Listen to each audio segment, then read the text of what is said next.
All right, and we're recording. So I'm here with Mike Willever of Active Self Protection. He heads up the podcast, and he also is uh, he's a veteran of law enforcement. He's just a super cool dude. He's absolutely hilarious. We're gonna have a lot of fun for this hour. Mike, thank you for so much for doing me the honor of joining us on here. So far, I agree with everything you said. First of all, I am awesome. And second of all, I also host the badge cams on the main channel, which is kind of where people know me from for the most part. But man, I'm so stoked. You know, Mikos and I met at the ASP National Conference and hit it off really, really well. We're both handsome men with great haircuts, so it seemed like a natural fit for me to come on a show. So I'm stoked to be here, honestly. Likewise, man. Yeah. So I have a podcast. You have a podcast. Your podcast is massively successful. And also, you end up touching on a lot of topics that, other podcasts don't really touch on.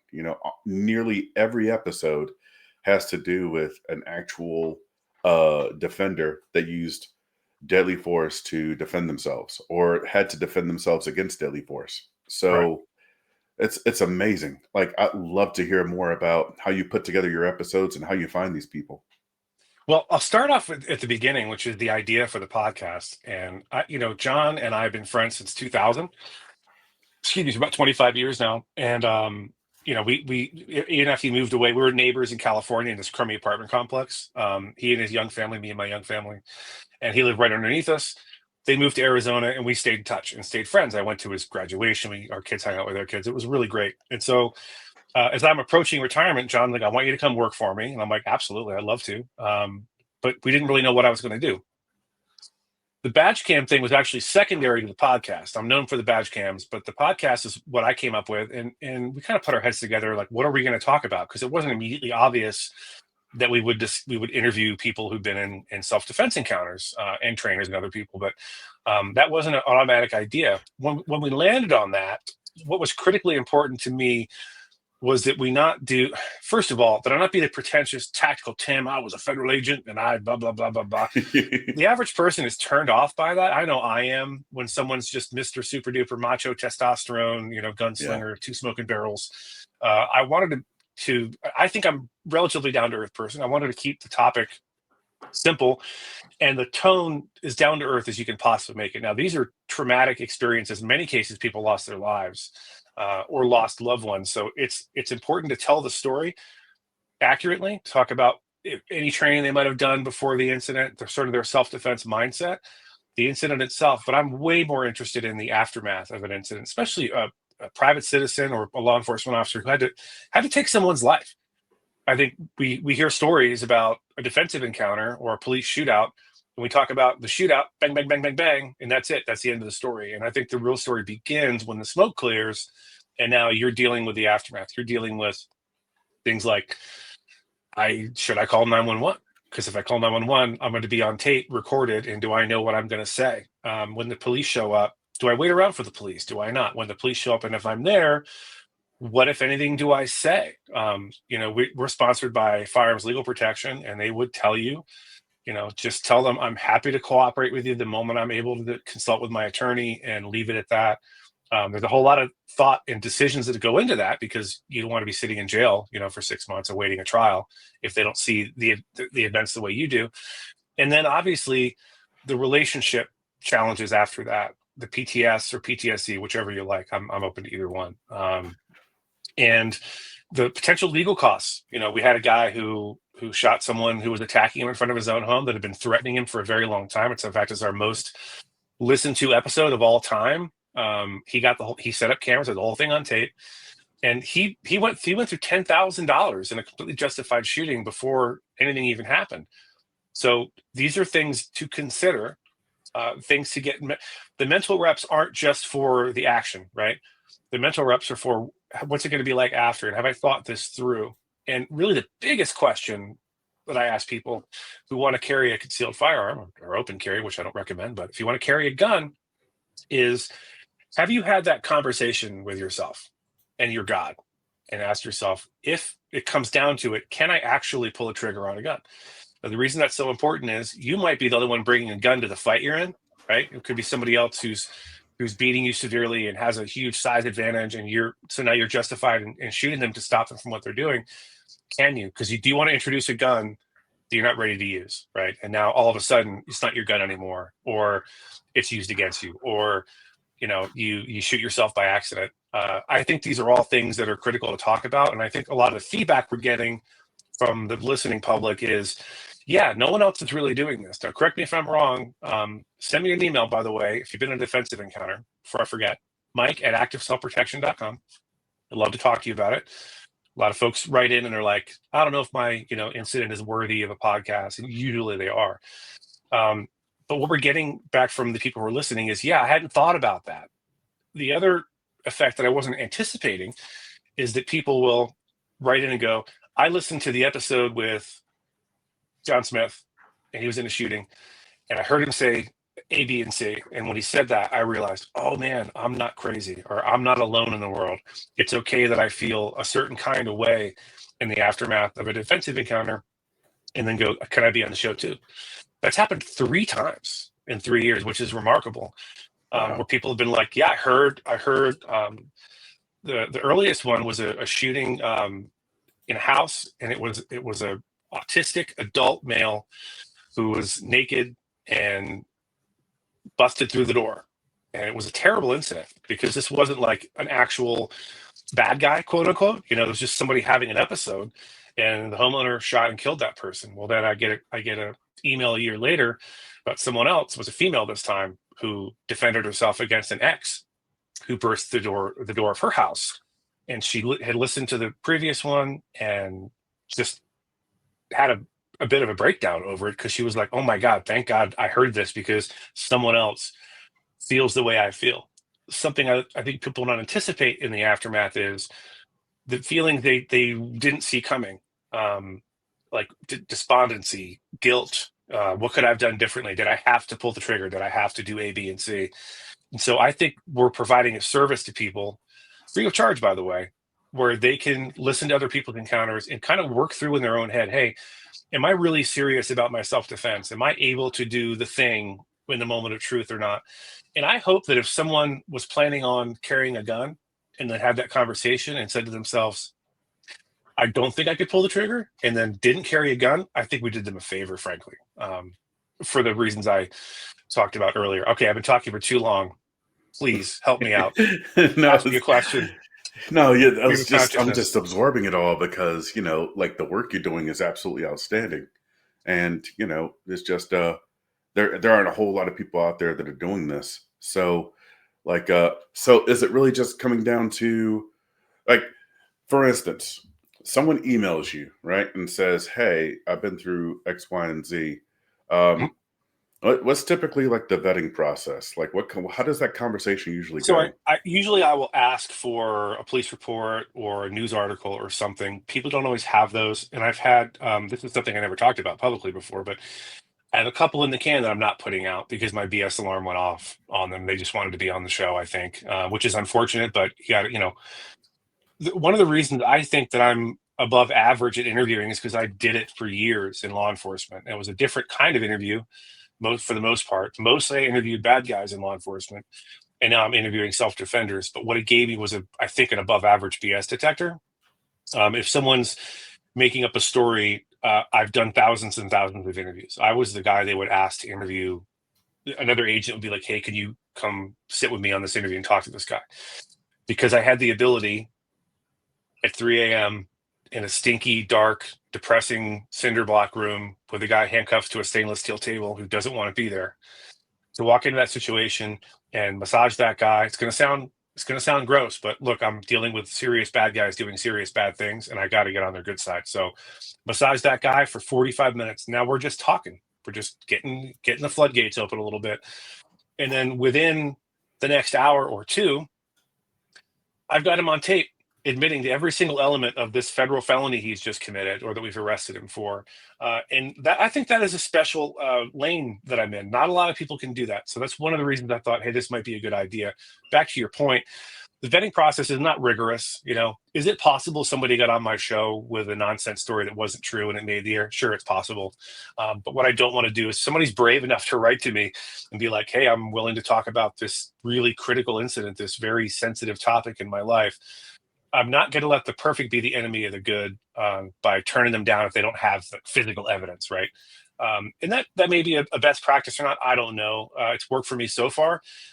There's been one episode that made it out where it sounds like the person mischaracterized some of the events, which I had no way of knowing. And I had someone reach out to me, a listener reach out to me who knew something about the situation, and we resolved that. But yeah, the vetting process is really, you email me and I ask you for any documentation that you may have. If you don't have any, then we'll get on a call. I use something called Riverside.fm. You're using StreamYard. I use Riverside. It's similar idea. Yeah. And I'll chat with them for a while before you hit the record button. And if I sense they're full of baloney from the jump, I'll still go ahead with the interview. It doesn't mean it's going to make the air. I'll go ahead with the interview and kind of try to pick it apart a little bit and kind of feel them out and see if they're full of nonsense or not. But if you listen to the episodes, I think you will agree that everyone who's on there, save a couple of people, definitely sound 100% genuine. Like they are reliving a really bad event that they went through. That's just my opinion.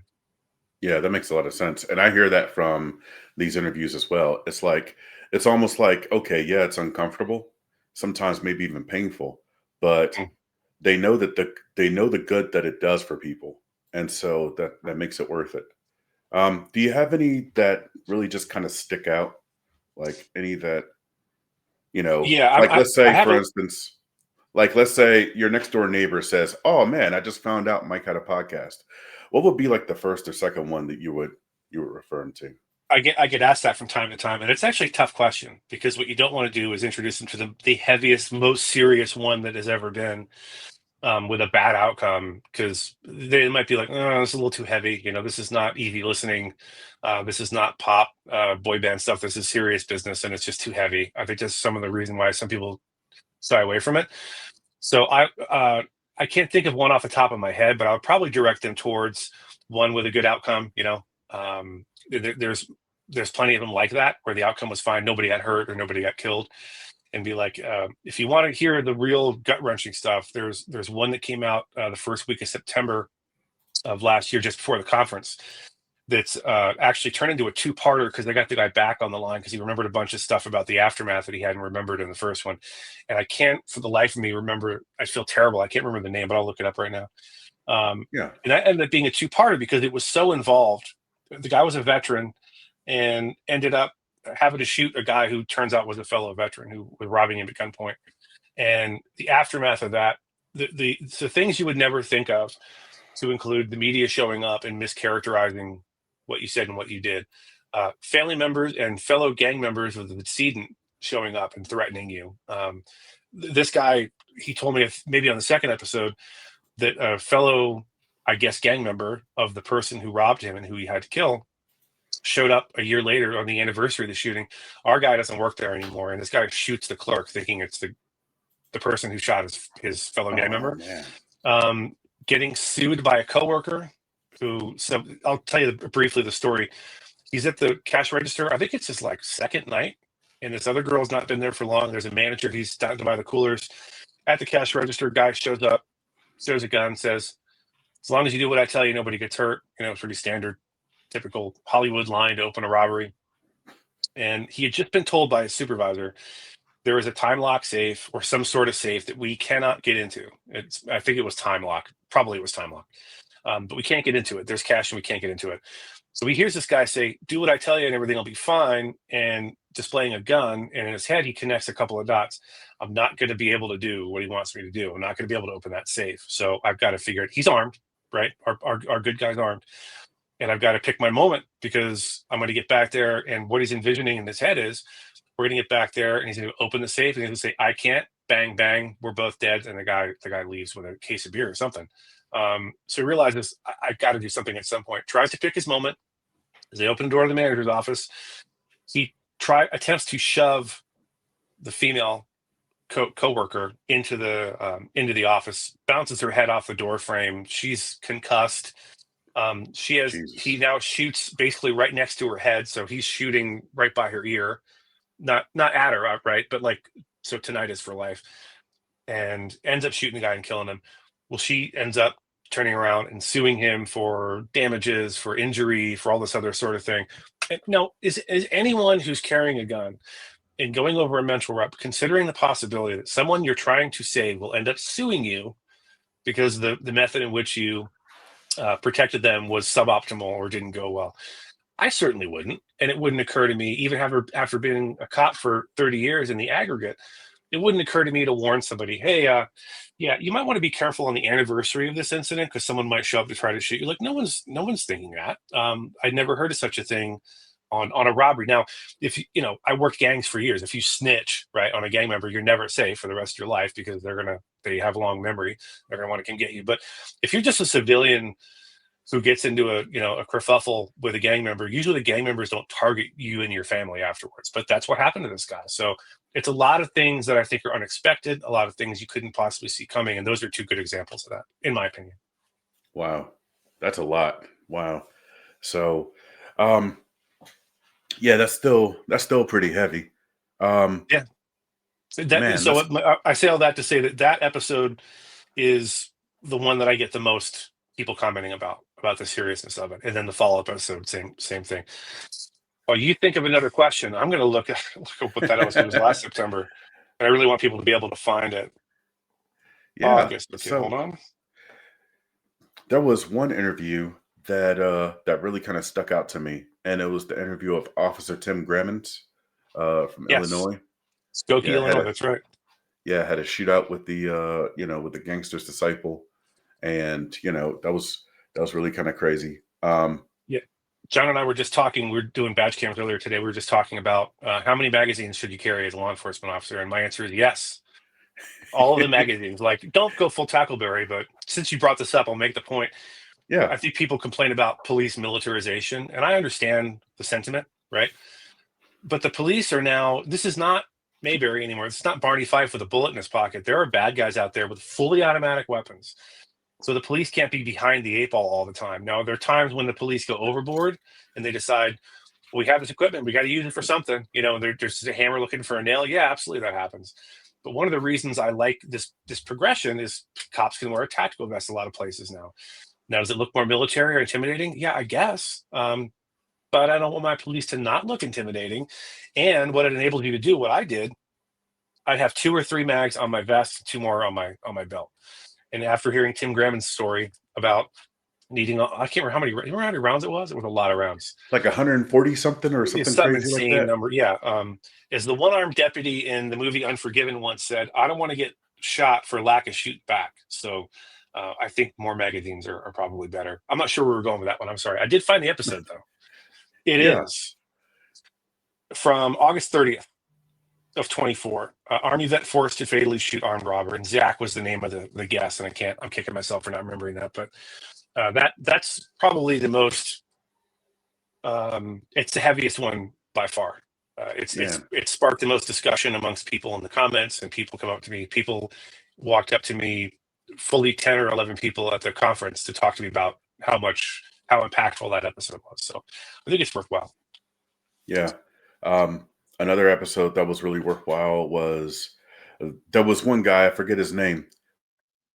He was in his car and he got shot in the face, but he lived. So, of course, if he didn't, you wouldn't have had the interview. But right. But just going through all that, and still, I think he was a jiu-jitsu practitioner. I forget what belt he was or something like that. Yeah, if I recall correctly. Yeah, so he still had the wherewithal to actually fight back and survive that encounter, and that's huge, man. Wow. The reason our motto, our name is Active Self-Protection, right? ASP, and our motto is attitude, skills, and plan. Notice we don't mention equipment in there because equipment really is secondary to everything else. You want to have good equipment, of course. For me, the most important thing is attitude. You give me somebody with zero training and an attitude that I'm going to survive an encounter, I will give that person better odds than someone who has all the equipment in the world and all the training in the world, but is scared and defeatist. And it's like, I can't. I was telling John earlier during one of these badge cams, I've seen badge cams, not that we've done on the channel, where you see the moment the officer or the deputy gave up. they're like, well, I guess I'm screwed. I'm going to lay down and die now. And that should never be anyone. No one should ever do that. So the attitude part of ASP is, in the case you cited, like I made it through that. A lot of people would have been like, well, I'm shot in the face. I guess this is it. And I just get the sense that if you have the right attitude, you can make it through almost anything. But the moment you give up is, well, it's the moment you give up, isn't it? And I don't want any of my listeners to ever give up in a defensive encounter. I want them to understand that attitude is, for me, and I'm not speaking for John or Steph or Neil or anyone else, but for me, attitude is number one. And then you take that attitude and you get yourself the skills and the equipment and the plan and the mental reps that we try to provide on the main channel, on the extra channel, on the podcast, and all of our training. Mental reps are a real thing and they're critical. As I tell cops, you're walking up to an unknown house for whatever kind of call, doesn't matter. Could be DV, could be a burglary report. They got broken into, the bad guy's gone, and you're going to take a report now. Treat every call the same. As John likes to say, treat every call like it's a training evolution. Like you're in training and I got to do everything just right, and you'll never go wrong. So when you're approaching a house for a DV, obviously I want you on the approach to be looking around for cover in case someone starts shooting at you out of the upstairs window. I want you looking for whatever there is, a big USPS mailbox, a fire hydrant, a curb, if that's all there is. But identify that so you're not looking for it once you're being shot at from the upstairs window, which happens all the time in DV calls. But also, when you're approaching the house on that burglary report or that missing cat or whatever inane call that isn't really that exciting, treat that call just like you treat any other. Be looking for the cover, do all those things and go through all those motions and get that mental. Okay, if somebody comes out of the door with a knife, where am I going to go? What am I going to do? If someone comes out of the door with a gun, where am I going to go? What am I going to do? How am I going to respond? Am I going to have time from where I'm standing right now to get to that cover? Or is it better for me to stand and fight where I am? There's a million things that go into that calculation, but the mental reps, I think, are undervalued in the industry in general by self-defense and people. And on the non-sworn side and the law enforcement side, I don't think attitude is stressed enough. It used to be. Back in the 80s, there was a book called Street Survival that was aimed at law enforcement. And it talked a lot about your attitude being critically important. Of course, we want you to get the training, quality training. Of course, we want you to have the best equipment you could possibly have and the best, everything else, the best equipment, the best car. But if you don't have the attitude in place, if you haven't thought it through and had that conversation with yourself and your God, you could have a problem. And I think most people already know. They already know if they're capable of it or not. They don't have to think about it all that hard. You see cops. There was one in Baltimore we did not long ago. Gal was about to be stabbed. She was on her back on a curb, downtown Baltimore. Gotta love Baltimore. And there's a guy on top of her, like this, knife in hand, about to plunge it into her. They pull up. Cops get out, both sides. The driver officer, whose badge camera watching primarily, runs up, burns that guy to the ground. Just absolutely smokes him. Which is the only thing he could do. There's nothing else to be done. There was no disarming him. The female half was about to get stabbed by him, and he shot him a bunch of times. And then he turns back towards his police car. And what do you see? Standing behind the police car on the other side is his partner, hanging out, talking on the radio, looking over the hood of the car.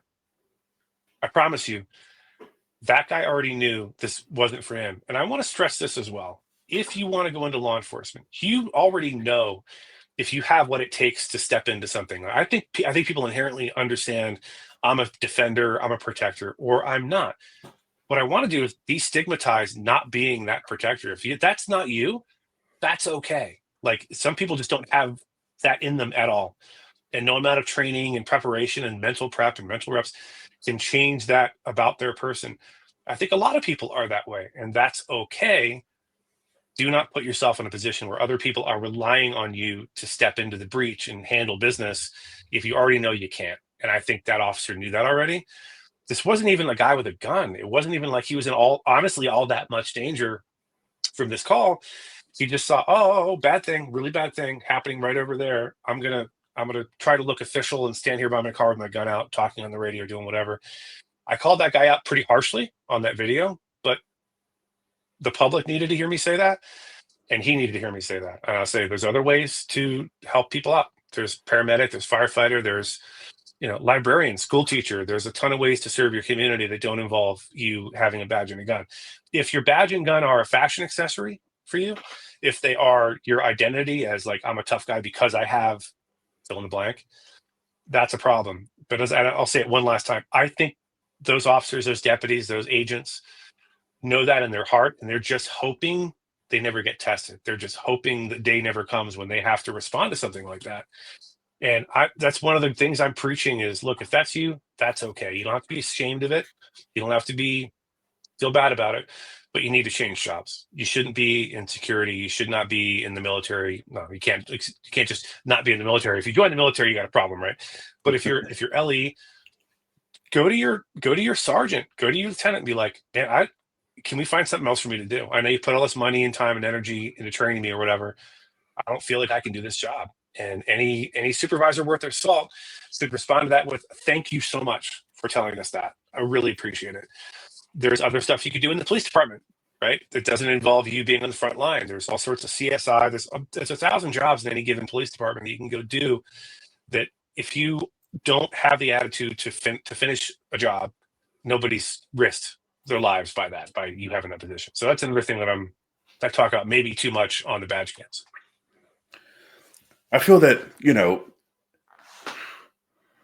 that's going to be hard for people to do because, Sure. Law enforcement, just like the military, you can have a very much of a warrior culture, and, there's going to be a stigma attached to that. You know what I mean? And people may be all too aware of what that stigma is. And, I wonder if that's something that, makes it worth it. You know what I mean? Like, yeah, that's one of the reasons that I'm saying this all the time, is so that maybe that stigma is a little bit less. But I guess you have to ask yourself this question: do I want to be the person who's looked at as a wimp because I turned in my badge and gun, or do I want to be the person who's looked at as an absolute coward because he didn't go into the school, he pulled a Uvalde, or he pulled a Parkland and didn't do the thing he was there, or she was there to do? I would much rather take the shame of a few cops thinking I'm a fill in the blank with whatever word you want to use, a wuss. I can live with that. What I can't live with is, a bunch of dead kids in a classroom because I was scared or I didn't want to take charge in that moment and I didn't act. Another thing that I say all the time is, if you're LE and you're on the scene of something, like Uvalde is a really good example of this, actually. If you're first on the scene and you got a couple other cops with you and nobody appears to be in charge, guess what? You're in charge. So you formulate a plan and you lead these men and women into battle to do whatever you got to do. At school shooting, there's no time for grouping up and staging and all this other nonsense. Just find it. The lead instructor when I went to active shooter school at Fort Benning, he said, "Look, we're going to give you a lot." He had a super duper Bama accent. He said, "We're going to go through all sorts of training here over the next few days, but I want y'all to understand one thing. There are 2 rules when you're facing an active shooter: find him and kill him." And he, that's actually, sadly, it's most of the battle. Tactics are what they are. That's important. But in the event of a school shooter, I want to see Nashville, not Uvalde. I want to see officers who get in. Don't wait around for backup. Don't wait around for anything. Because I don't know about you. I'm sure you feel the same way, but I can't imagine how I would live with myself if I could have prevented a single child's death or maiming or serious injury, and I didn't do it because I was afraid. Now, courage, this is a bit of a cliche, right? But it's true. Courage is not the absence of fear. Fear is perfectly natural. Fear is a gift. There's a book called The Gift of Fear that I recommend everyone read, especially in this community. Fear is there for a reason. We did another video earlier today where a female officer is approaching a house, and it was for a guy with a hammer breaking out windows. We did a video from Las Cruces, New Mexico, where it was a male officer going for a trespasser. And in both the cases, you could tell they weren't able to sense danger. They didn't get it that they were in danger. The female had a guy come at her with a hammer. She saw him 30 yards away with a hammer in his hand, walking aggressively towards her. And he was 5 feet away before she drew her gun. That's a problem. It's just that this can't be happening, or I can't believe this is happening. What do I do? Or I'm going to call for backup so I get a warm fuzzy that people are coming. No, the fight's already started. You just haven't heard the bell yet. You got to get in there and get to work and handle your business. The guy in Las Cruces, just a terrible video. So hard to That watch. one, that one's Yeah, hard, you've seen man. that one? Yeah, Yeah, I he saw shows that one. up for the trespasser. Yeah, and he got stabbed a bunch, and I don't think he made it. So No, he did not make it. So let me piggyback off that for a minute. I know I'm a lot. It's ADD and ADHD and stream of consciousness, but just stick with me. It'll all make sense eventually. So uh, the one it's deadly serious. I'm not joking about this. The one in New yeah, Mexico taught me another lesson that I wish I would have talked about during the badge camp, but now I'm telling everyone who will listen about it. A lot of people leave the house in our sort of self-defender community. They leave the house and sometimes they're like, man, I'm literally walking to the mailbox. I don't need to strap up. I'm just going to the kids' school. I don't need to strap up. I'm just going to don't go to your kid's school with a gun, by the way, if it's illegal. Just FYI, I'm not giving you legal advice. I'm going fill in the blank. I don't need my gun. After watching that video, any thought of me ever thinking that again, if I'm leaving the house, is gone, because there was a young man who was a former military member. I want to say he was an Army Ranger. I've trained with those guys. They're, can I say, badass? They're completely badass. yeah, And I love watching them work. We did some room clearing with them. It was impressive. Anyway, this young man sees this happening, this brutal stabbing, and the officer is screaming because he's being gutted alive. This young man had to run back to his truck to retrieve a firearm and then come back to the scene. And then he burned a guy to the ground, but it was too late. And now I don't know that he would have gotten there in time had he had a gun on him, but I don't want to be the person wondering, man, if I'd have had my gun on my person, could I have gotten a couple of shots off and stopped the stabbing in time where this officer could have been saved? Same principle as, I'm going to wait outside the school for 20 minutes while SWAT team, is assembled. I don't want to ever live with that knowledge that I could have maybe done something and I just couldn't because my attitude wasn't right. I wasn't prepared. I wasn't carrying. I wasn't doing the things that I know I should be doing as a self-defender, because I think people are going to like this. I think some people are born protectors. It's in their DNA. I've got two sons. One of them is completely doesn't think about it at all, no matter how much I drive it home. The other one's about to be a cop. So those two people raised the same way, exact same DNA, right? One of them is, I think, was a born protector. The other one is just not. That's not something that he considers. That's something he thinks about very much. So I think there is an element of sort of DNA of people who God said you're gonna protect people around you. It's just my 2 cents. I could be totally off base with that, but I think it's something that you're at least partly born with. And some people will take that sort of inborn, innate drive to protect people, and they'll hone it and they'll work on it and they'll get the skills and the attitude and the plan and everything else. Some people won't, but they'll still be the people that will jump in. If someone's beating somebody up on the subway, they'll jump in and do what they got to do. Or someone to see someone being robbed, and they think they can make a difference, even with no training and no skills and no plan, they're going to jump in because it's just innate to them. Does that make any sense? Do you agree with that or no? yeah, I think so. I think there's a piece of us that deep down inside, you're gonna know if you have it. You know what I mean? Like you're gonna know if you got what it takes. And if you don't have what it takes, I don't think that's something that should be ostracized or Concur. or made light of or anything like that. It's just there's other ways, like you said earlier, there's other ways to serve. So, What? and we even saw that like back in the Marine Corps. Like we saw that, Mhm. we knew that it wasn't like we were, of course we would still talk smack on, the guys that worked in the office and, Right. Rear and all that echelon stuff. folks, I think you called them. Of course. Yeah. So there's that. But, the thing is though, every Marine is a rifleman. So, Correct. if you're not willing to do that, at least, then, there's other places for you. And, there really shouldn't be anything wrong with that. You seen that Clint But Eastwood directed movie about the young man? I can't think of the name of it. you're thinking of Um, Gran Torino? no, I like that movie too. Not that one. It was a war movie. Not, was it Hacksaw Ridge? Maybe. And the plot of the plot of the movie is there's a young guy who's legitimately a conscientious objector. He will not shoot people for his country under any circumstances. And they made him a medic, and he was an absolute hero. Dunkirk. Absolute. It could be that, but this Yeah. kid is just running around the battlefield in between bullets, saving lives over and over again. There's more than one way to serve. Now, is someone who's legitimately afraid going to do that? Probably not. But it just goes to show you there's people who while not willing to pick up a gun and fight, can still make an incredible difference in a situation like that. But I think he probably had that innate gene in him as well, if I had to guess. I think so too. I really do. So, um, going through those mental reps of, hey, what happens if X, Y, Z, right? Mhm. Of course, that can be very wearisome. That can be Sure. kind of daunting. How do how do how does law enforcement rest? Like, is there ever a time where you can just kick your feet up, or Well, there's a lot more that goes into it even than that, doing the mental reps, because I tell people, they tell me, Mike, I want to be a law enforcement officer. And I will tell them, okay, make sure you've had that aforementioned conversation, right? That you're able to do what you have to do. I think people know that innately. And then recognize that you were signing up to deal with everyone's worst day of their life all the time.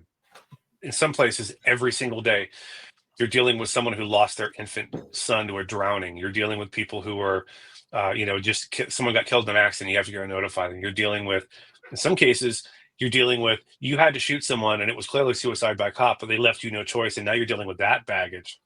This stuff builds up over time. And one of the things I tell, especially younger officers, is for years, I tried to just file that away in a little block box in the back of my brain, and come to find out that stuff is coming out one way or another. It can't stay locked in a box in the back of your head. It's going to come out. And one of the ways it comes out is drugs, alcohol, gambling, pornography, infidelity, all sorts of stuff that people use to fill that God-shaped hole in the center of their chest. They're like, I hurt, I'm hurting, I'm depressed, I am despondent because of the situation I find myself in, because of all the awful things I've seen. And so people will turn to God in the spiritual fitness, or they'll turn to something else. And anything else, in my opinion, is a pale substitute. And so the whole job is wearisome, not just the mental reps. I think the mental reps, you don't want to be a crazy person doing mental reps 24 hours a day, right? I prefer to think of it as, I see a situation that could be something. Okay, this is a good time. I'm not doing anything else, or I'm on the way to the door. Let me take a moment and think to myself, what would I do if this happened? That can be taken to the extreme like anything else.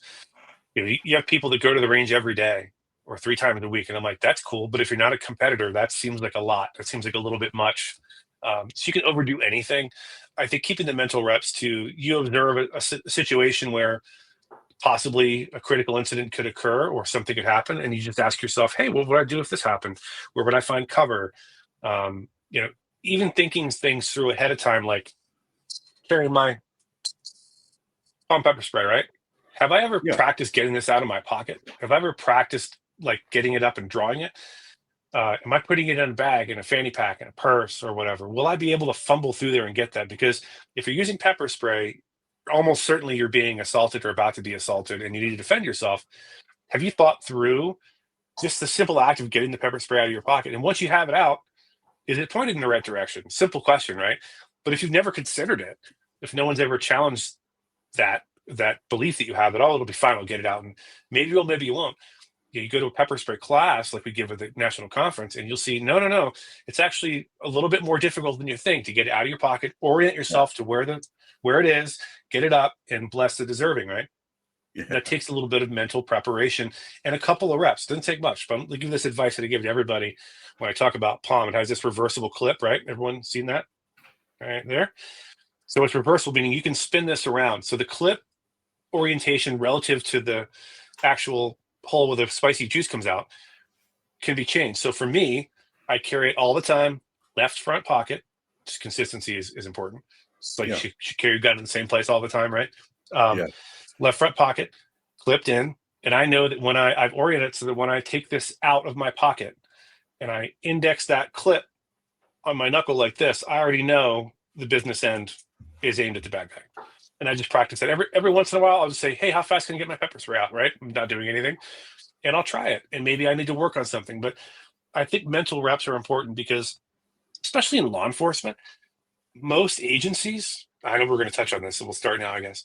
Most yeah, agencies are failing, not most, a lot of agencies are failing to give their law enforcement officers the actual training they need to hit the field and be effective. Most of that is one-on-one, hand-to-hand type stuff. So you go, you go to the academy, you go to a week of defensive tactics that you're not going to remember because you didn't drill them nearly long enough. If somebody went to martial arts for 5 days, they went to jujitsu gym or kung fu, whatever, would they be a black belt? No, they would not be a black belt in 5 days. I want you, I don't need you to be a black belt necessarily, but I want you to be more than passingly familiar with empty-handed skills and how to defend yourself, because there's going to be times in LE when you got to go hands-on with somebody. They're not going to like that. And 99% of the time, in my experience, where did it end up? On the ground. You're on the ground, Yeah. rolling around with somebody. So just, a year of wrestling or a year of jujitsu puts you so far ahead of the curve. Now, if you're dealing with someone who's like a, super cool MMA guy, you might have a problem. But dealing with the average drunk or the average gang member who's unarmed, and now you've got to deal with this guy with your hands, a year of wrestling, a year of jujitsu, and you already have the tools that you need. You don't have to be a super duper black belt. You have the tools that you need to know how to manipulate their body, how to use leverage, where to position yourself, where not to position yourself. You have enough information that you can now go out and handle yourself. And by the way, be confident so that you're not scared to do your job. You're not scared to go hands-on. But most agencies are not giving enough training to their recruits. And the big thing is not so much the academy, because most of what you learn in law enforcement, like most jobs, OJT, you're just learning it as you do it. You're learning it as you go. You're learning from someone who's done it a bunch of times. And so you don't want your first knockdown drag out to be with a bad guy on the concrete in the middle of the night. You want to have done this before. And usually that means some training over and above what your agency is going to provide you. It's going to require you taking some jujitsu, wrestling, something like that, ground fighting, some kind of ground fighting is what I'm getting at, so that you're prepared, so that you're not afraid to go hands-on. So, okay, if it sits up on the ground, that's fine. I'm very comfortable down there. I know what I'm doing. I can handle myself. Firearms as well. These are just probably top two.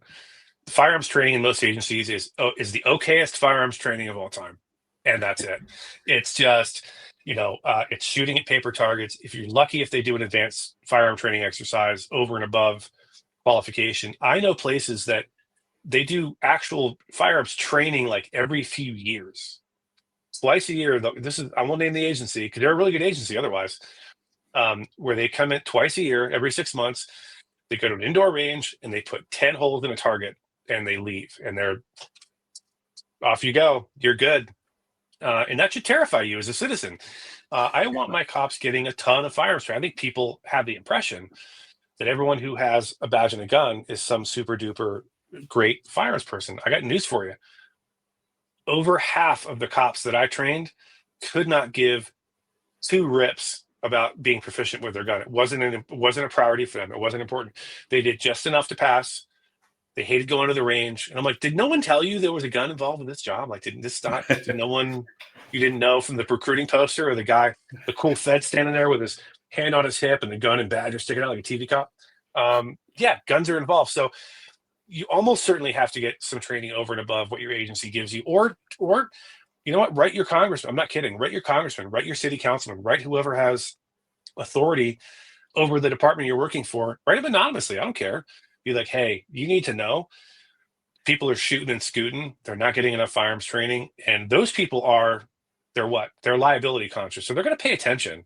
If it's coming from an officer or a deputy or an agent, and they're telling you, hey, PD, SO, FBI, ATF, whoever, the training is substandard and they're a liability to you, and they're going to cost you a bunch of money. They're going to hurt someone they shouldn't hurt and make a little bit of noise, because most places are not giving you sufficient training in anything really, but especially firearms and empty-handed skills. So for the time being, don't use your agency's lack of resources and lack of training as an excuse. Well, that's all they got for me.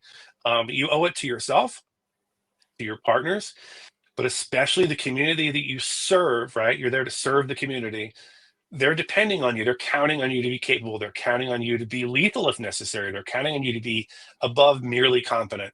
You owe it to yourself to seek out something over and above what your agency gives you, while at the same time making noise and being like, hey, we need to fix this. This is unacceptable. A lot of places, I've never worked in some states, so I don't know, maybe some states are really squared away. California was above average, but that agency I refer to was in California. And that people should be upset about it. That's not enough training a 10 or 15, it was 10 or 15 round qual. I think the farthest it went was 10 yards. And that made them okay to hit the street with a loaded gun every day. So I think a big message for me to newer LE and existing LE is, if you're not getting the training you need, you got to figure it out, man. Have a bake sale. I tell people, go to some local churches and tell them, hey, my agency is not providing A, B, and C. Can you guys help? And I've seen churches that'll hold a bake sale and a car wash and God knows what else. People will donate, and all of a sudden we've got vests for our dogs, or get canine vests, or we have CPR training or stop the bleed training we're getting. So I think thinking outside the box a little bit is required, because a lot of agencies they were being defunded. I don't know if it's still happening now. They're getting less resources. I want my police funded to the max. I want them to have everything they need, especially training. And so I think at the end of the day, if you're not getting what you need from your agency, you probably know that.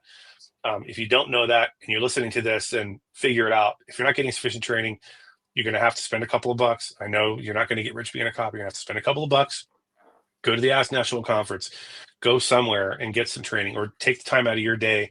Hey, can I get some practice ammo? And go to the range yourself and put yourself through drills, whatever you have to do to be above that bare minimum. I don't want to discount bare minimum eye surgeon. I don't want to discount heart surgeon. I don't want to discount tires is the name of a company, but I want the guy putting tires on my car to know what he's doing, right?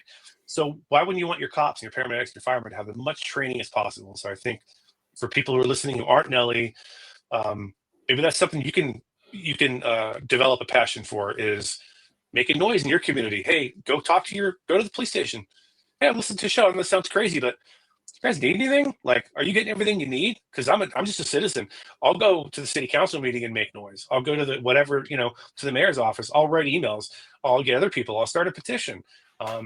People have to be invested in their community.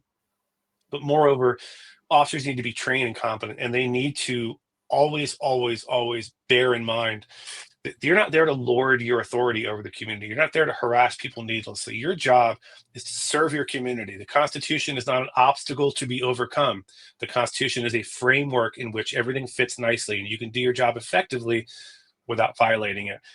At the end of the day, your job is to serve your community and to be selfless. And if that's not why you're there, if you're there to have a fashion accessory, badge, and gun, if you're there because you like pushing people around, go find something else to do. All right, I'm off my soapbox. Hold on, let me get down off my soapbox now.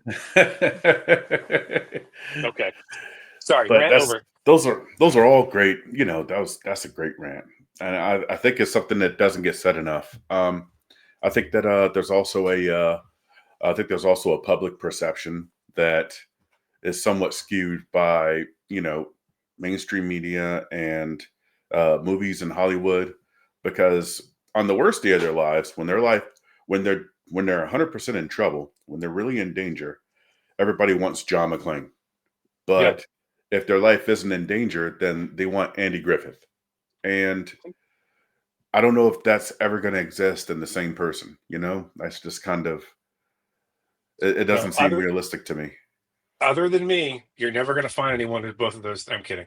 100%. I love the way you put that. And that is unfortunately true. And, let me address something you said for a moment.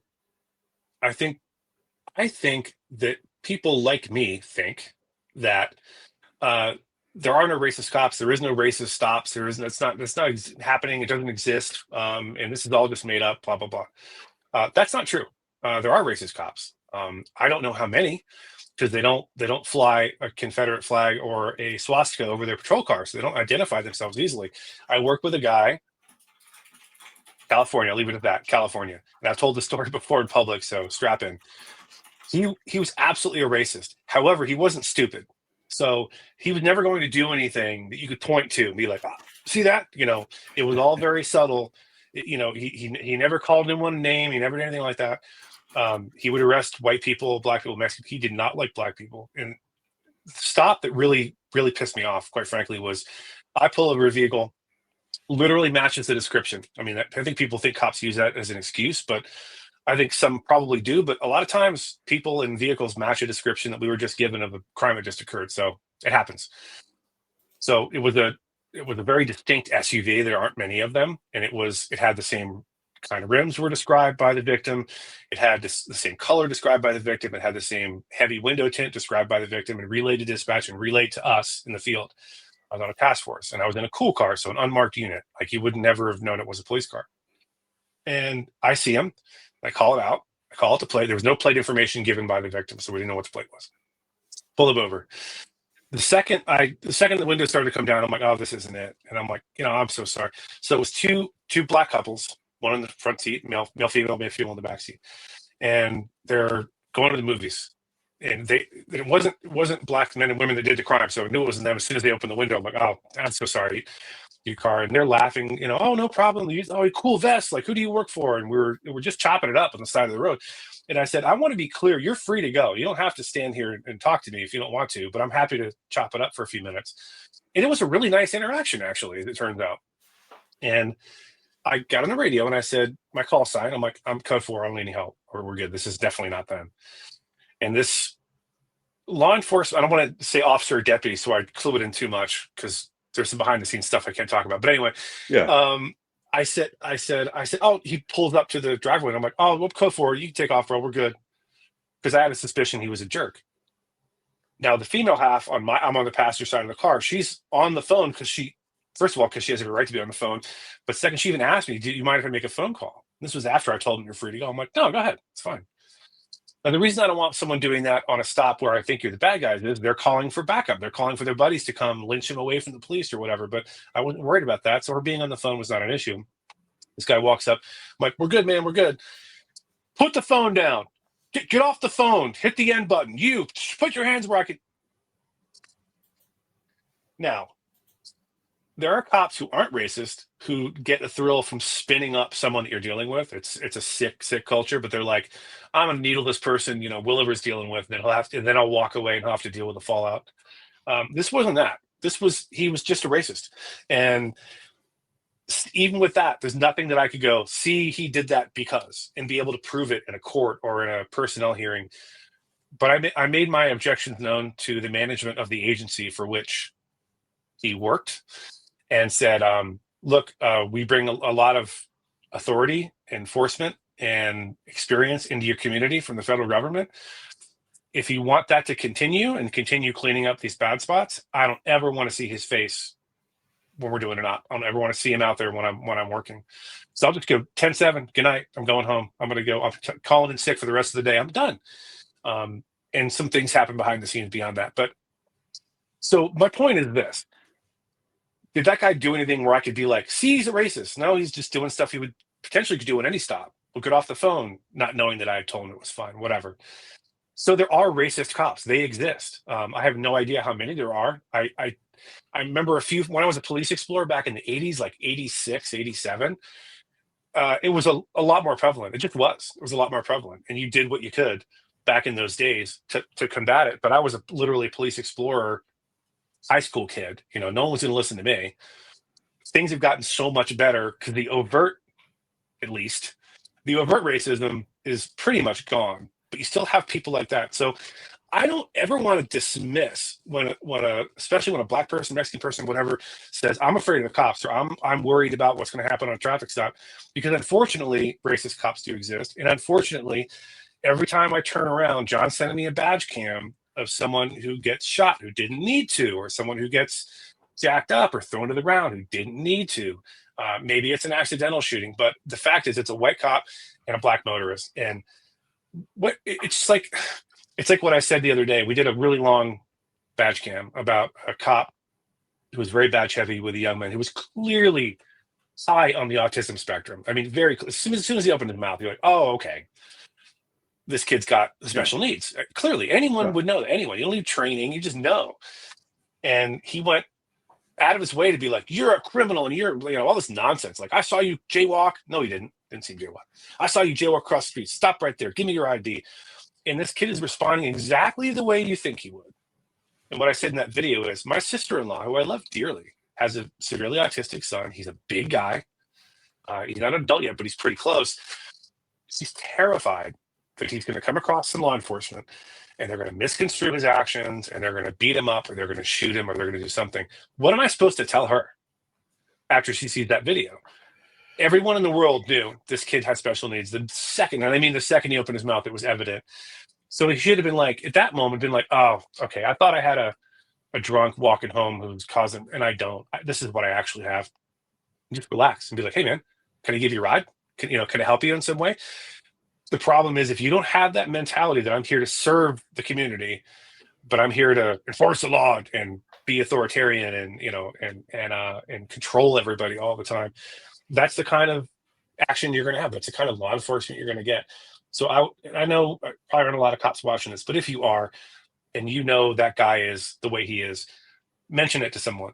Talk to IA. You don't have to make a big production out of it because everyone knows that's not a great way to go in law enforcement. It's still not a great way to go in law enforcement. If you see that guy, you know he's a racist, POS, tell IA, see, look, I can't prove anything. This is what I observed. And then maybe the next guy or gal says it again 2 months later, and they're like, okay, well, now we have a fact pattern. We have something that we can look at. And they can maybe look into that guy a little bit. Maybe he's doing something on social media that is super duper racist. And they go, oh, okay, we have an actual violation here. But if no one says anything, if no one does anything, that the cop who beat up that autistic kid, the chief of police is like, yeah, totally within policy, totally acceptable, like back on the job. And until we fix that, we're gonna have a lack of trust. Trust has eroded in law enforcement over the last 5 or 6 years, more than I've ever seen it. And I was around for Rodney King. I was around for the aftermath of the Rodney King beating. I remember what that was like. And this is the worst I've ever seen it. And it's got to be addressed. People have to be able to trust law enforcement. And when you have video after video of things happening, it might be anomalous. It might not be a trend or what everyone's doing, but it's enough that if I'm the father of a black teenager, I'm going to be like, hey, you get pulled over, be careful, roll your windows down, keep your hands where they can see them. And I never had to have that conversation with my kids. So, and I recognize that. So just some food for thought. Okay, I'm back off my soapbox again. No, that was a good soapbox. Like, this is good stuff. Yeah. So, wow, this hour just kind of flew by. Like, yes, it's kind of nuts. Wow, we're already 56 minutes in. And let's do it again. Let's do it again someday. I'll be back on sometime. Give it a few months. We really I'm happy should to do it number 2. We really, really should. I just learned so much from this, and it was really cool to get your perspectives, especially about the about law enforcement and about the Active Self-Protection podcast. Super awesome. Let's see. Yeah, this was really cool. I'm just so honored and grateful that you were able to join us on the show. I really do. Of course. It, Mike. My biggest concern is always, real quick, is when I edit my show, I can cut from me to the guest and back and forth, so I know I can go take a drink or cough off camera or whatever. My biggest problem is this is my resting face. And I was very cognizant of like, I want to edit this show. I want to make sure I'm smiling as much as possible because that was the face I would give throughout an interview with a suspect. And I never understood why they looked so off-put. And then I saw myself on camera doing podcasts and oh, that's why. That's my face apparently. Now I know. So, hey man, I'm a big fan of you and what you're doing. I really appreciate you having me come on. And maybe we can reverse roles. We'll find some excuse to get you on the ASP podcast at some point. That'd be great. That sounds cool. Yeah, that'd be awesome. So, right on. Wow. Again, one more time, Mike, thanks a bunch. This was so absolutely cool. This was really awesome. Here's mine. We definitely going to come back and, I'm definitely going to bring it back onto the show.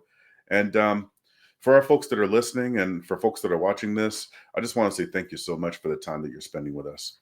You could have spent that time doing literally anything else, but you're spending it with us. And I just want to let you know how much we appreciate it. Welcome to Memphis.